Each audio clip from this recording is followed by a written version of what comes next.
referred to a 20th century observer on Latin American Christianity. I think it must be Gonzalez or somebody who said that Latin American Christianity had been reduced to an infant who was baby Jesus, an infant, helpless in his mother's arms, and a dying corpse on the other hand, and residing... Niño or Pobre Cristo.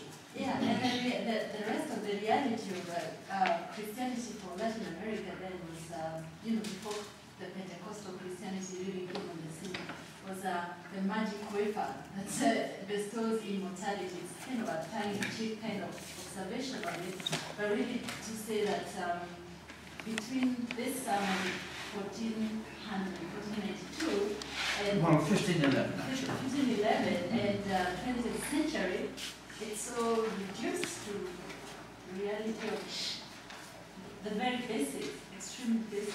Yes, yes.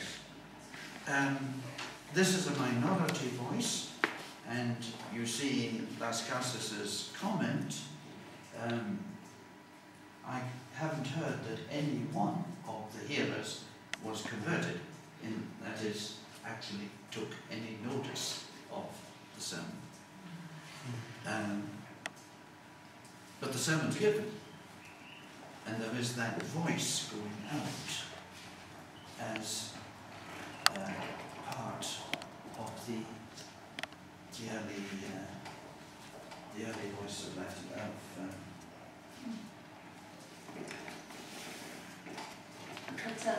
What I think really remarkable was an observation you made in one of your writings that the crossing of Christianity, 1492, was more significant for Europe and for Christianity than the Reformation, that is all the history that we know about.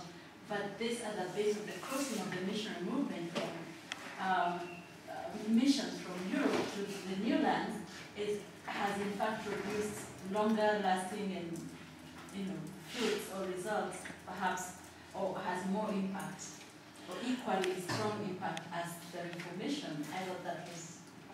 I think that's right. In Europe, being very Europe-centered, we still think of the 16th century Reformation as the great event of the 16th century. Look at it in terms of world Christianity.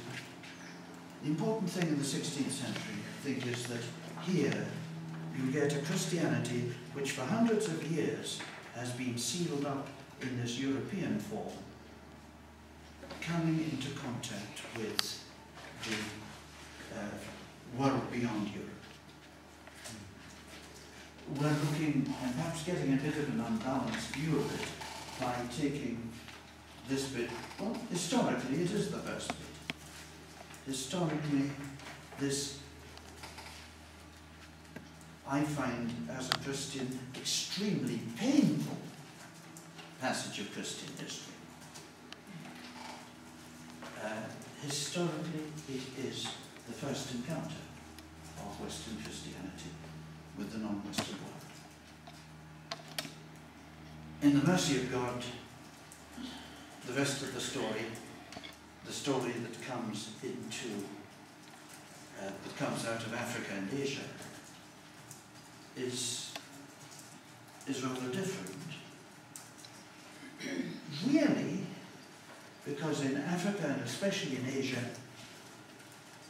crusade was impossible. It was impossible to do in Asia what the Spaniards did in America.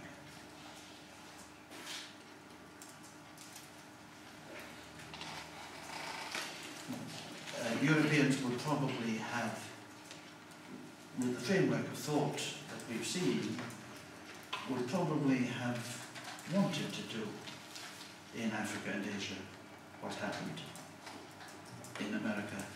But it wasn't possible, especially in the providence of God, that line on the map. That the Pope wasn't very good at geography. He puts the line here, roughly, And then he shifted the line later to put it here, meaning that, in effect, Portugal has responsibility for this side and takes over Brazil as well. Look at the size of Portugal. It's a very small country with a very small standing army. How can it take on the Mughal Empire? How can it take on the Chinese Empire? How can it take on the Japanese Empire? All it can do is make a little Latin America and Goa and Macau and a few small places like that. And the evangelization of Africa and Asia has to be done another way. It can't be done by crusade. It can only be done by people who can find a way in. They have to be admitted. They have to find a niche in the society. Generally, they have to learn a language. And it seems to me the whole difference between the missionary approach, which is what comes out of this, and the crusading approach, is that the crusader lays down the terms, and the missionary has to live on terms that somebody else sets.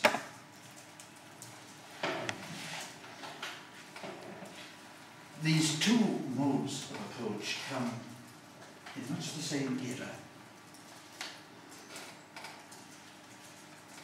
and out of the same theology. I don't think you can trace a real theology. These people start in Christendom. Our European minds are conditioned by Christendom. We haven't had time to look at the funny detached bit of Christendom that emerges in North America. That's another funny story.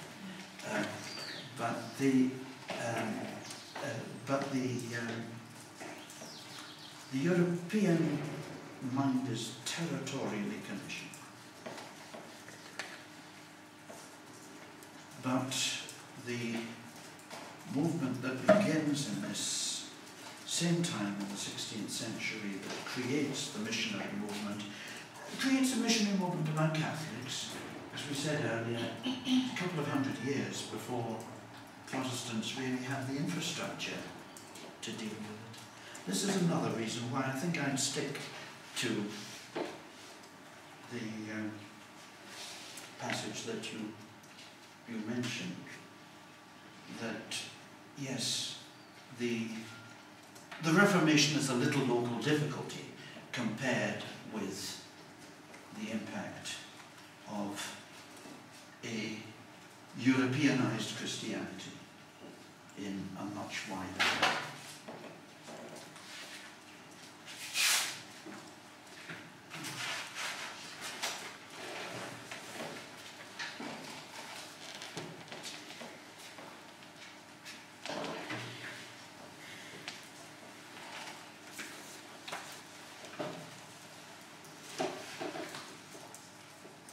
Any other thoughts on this?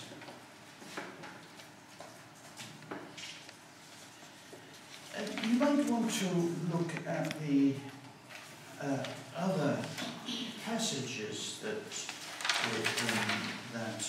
as an index of Latin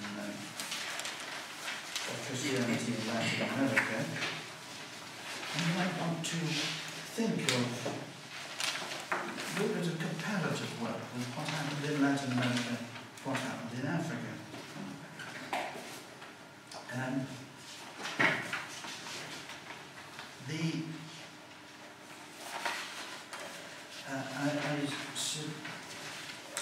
I give a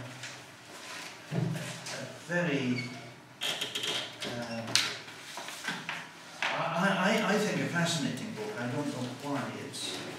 is not better known.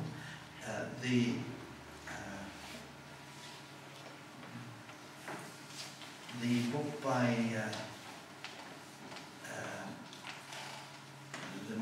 his full name is Felipe Juan Poma de Ayala. Juan Poma is usually called. Because this is one of the earliest accounts we've got from the underside of history. This is an account by an Inca it's an Inca writing in Spanish. He was an interpreter. Writing about his own time. He died in 1615. And he's a Christian. And he's giving an account of what the church is like in Peru in his time. And his point really is that the church is maintained by local people.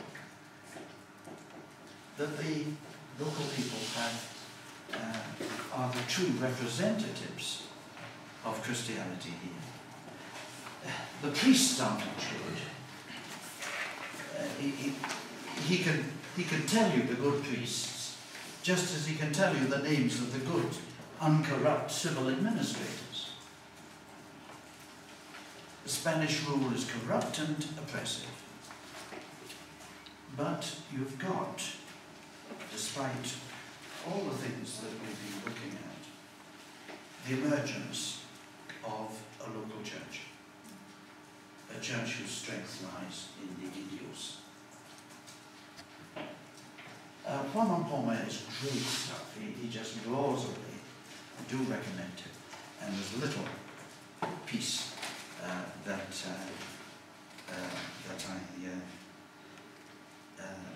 I included here. The Indians in our country are just as gifted as the Castilians, that's the Spanish, in their artistry and workmanship. Some of them are excellent singers and musicians. They make themselves masters of the organ, fiddle, flute, clarinet, trumpet, horn, without any difficulty. They become capable municipal clerks. It's quite usual for them to deputize for the royal administrators and mayors, and they sometimes perform the duties of constables and accountants. They could use a gun, a sword, a halberd, as well as any Spaniard. They're first-rate horsemen, trainers of animals. Some of them know Latin and study literature. If they were allowed to, they could perfectly well be ordained as priests.